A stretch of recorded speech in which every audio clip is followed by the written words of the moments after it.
everyone, and welcome back to day 9 of our 30-day biology study challenge. Today we're going to be talking about cellular respiration. If you're just joining us for the study challenge, welcome. Feel free to jump in on any of these videos at any time if you need a review, a quick cram session, or just some practice questions. In these videos we do a quick content review and then we dive into some practice questions. Today with cellular respiration we're going to be spending a little bit more time on the practice just because there are so many complex ideas and things we need to remember about cellular respiration. I'm going to start with the basics and then kind of level it up to maybe an honors biology, AP biology, even college level biology content review. So hang in there and let's get started. All living things need energy, and one of the main ways they get energy is through a process called cellular respiration. Often when we say cellular respiration, we're actually referring to aerobic cellular respiration, meaning the process by which we use oxygen and glucose and then undergo lots of different reactions to get ATP, the cell's energy, and we produce the byproducts carbon dioxide and water.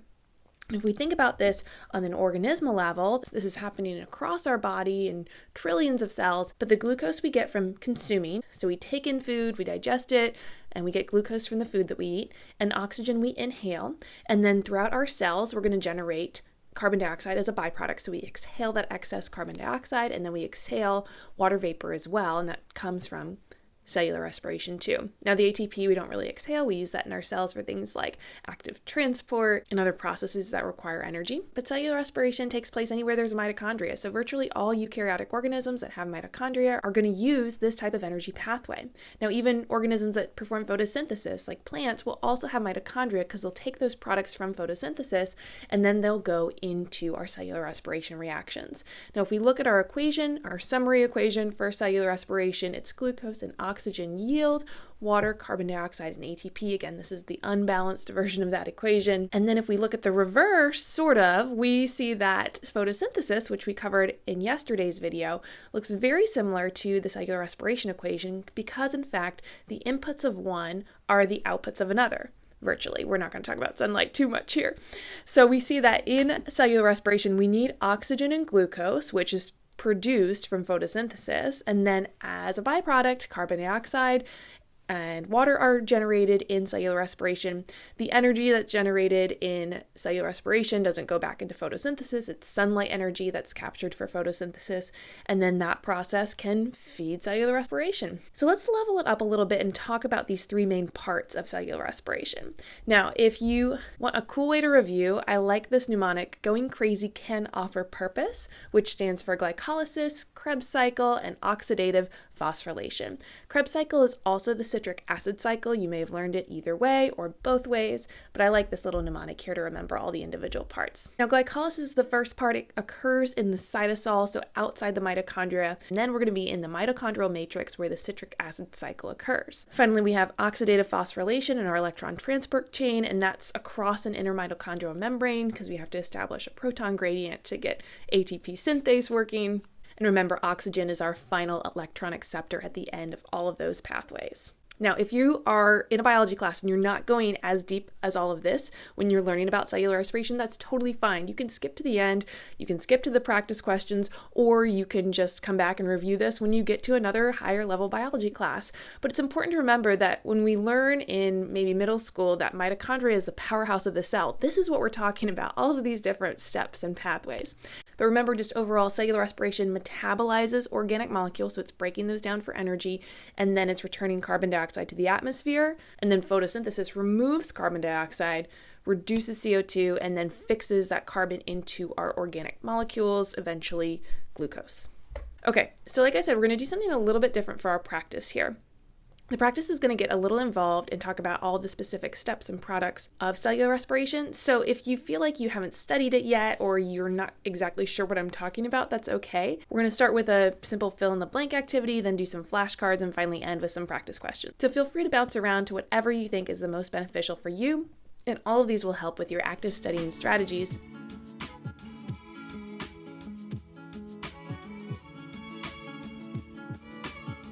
Go ahead and fill in these blanks on your own paper or on a Google Doc and try to figure out as many of the words that are missing as you can.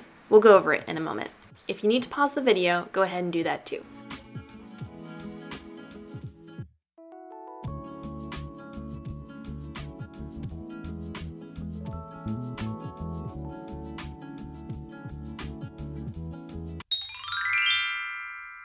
The first step in cellular respiration is glycolysis. The second is the Krebs cycle, and the third is the electron transport chain. Nearly all existing organisms perform glycolysis, and glycolysis happens in the cytosol.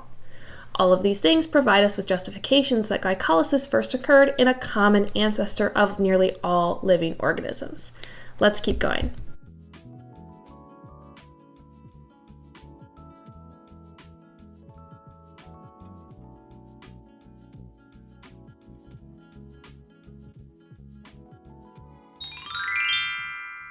In glycolysis, the catabolism of glucose begins. The products of glycolysis include pyruvate, which will then go through its own oxidation to produce acetyl coenzyme A. We'll also get 2 NADH and a little ATP. The Krebs or citric acid cycle takes place in the mitochondrial matrix. Pyruvate that is broken down during the last steps of glycolysis is now broken down into carbon dioxide and water. The main products of the Krebs cycle are a little ATP, carbon dioxide, NADH, and FADH2. These are coenzymes that transfer electrons to the electron transport chain.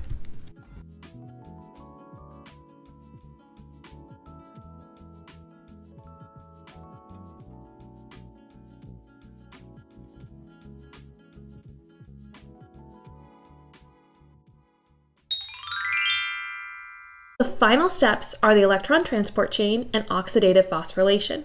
This step happens across a layer in the inner mitochondrial membrane. The inner membrane serves as a barrier in order to set up the gradient that's going to help with the generation of ATP. As electrons pass through different molecules in a sequence of reactions, an electrochemical gradient of protons or hydrogen ions is going to occur across the membrane. This will help generate the movement of the proton pump so it can synthesize ATP. Last one.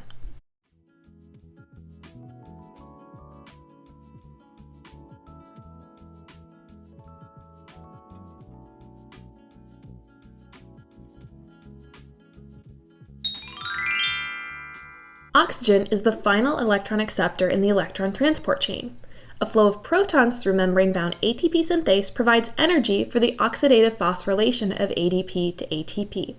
In fermentation, glycolysis continues in the absence of oxygen and generates organic molecules as byproducts, including alcohol and lactic acid. If any of these you missed or you couldn't find words that would have fit appropriately in the blanks, go back right now and jot down those terms as something you should study later. Remember to always mark down confusing things and put it into your list of things that you should study. One thing learning scientists have found is that advanced students tend to have more confidence and overestimate their abilities in content that they don't know and underestimate their abilities in content that they do know well. So students actually spend more time studying things that they're pretty good at and less time studying the confusing content that they really do need to study. So think about that the next time you have a study session. Be sure to spend some time on the things that confuse you. My next favorite study strategy is flashcards. So on one side of our glycolysis card, we would write glycolysis and then where and what. And on the other side, we would say that it occurs in the cytosol, that involves the breakdown of glucose into pyruvate, as well as some other products, including a little ATP, NADH, and our protons. Remember, no oxygen is needed for glycolysis to happen. So that's the level of information you should put on the other side of your flashcard. Think about the Krebs cycle now. If you want to take the time to make your own flashcard, go ahead and do it now while you think about where the Krebs cycle happens and what is happening in it. Here's what I would put. It's in the inner mitochondrial matrix. Pyruvate from glycolysis is broken down completely into carbon dioxide and water, and we get the net results of carbon dioxide, ATP, NADH, and FADH. Remember, these are our coenzymes which will carry electrons to the electron transport chain. Finally, oxidative phosphorylation.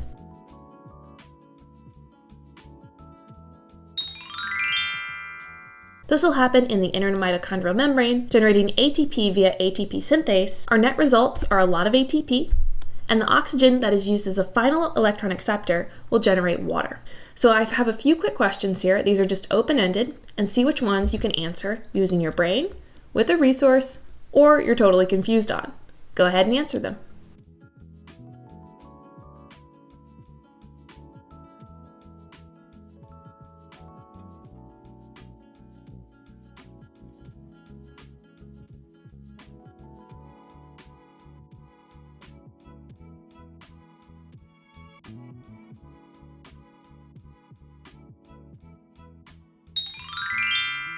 You do want to practice being short and succinct with your responses, so you could have just said, specifically, the Krebs cycle of cellular respiration is where the carbon dioxide that we exhale comes from. Why is it necessary for humans to breathe oxygen? Well, oxygen serves as the final electron acceptor in cellular respiration. Without oxygen, our cells would have to perform anaerobic respiration, or fermentation. If a cell was treated with a drug that disrupted the inner mitochondrial membrane, what would happen to the amount of ATP generated in the cell?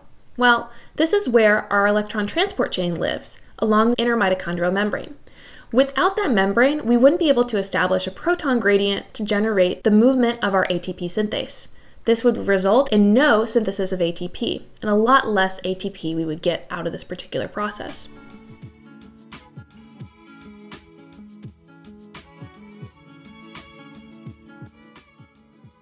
All right, that is a lot. Thanks so much for jumping in to our cellular respiration practice for today. Tomorrow, day 10, is anaerobic respiration. We'll be talking about what happens when organisms don't have oxygen to perform cellular respiration. Thanks so much for watching. Give this video a like if it's been helpful, and be sure to subscribe so you don't miss out on any days of our 30-day biology studies challenge. I'll see you later.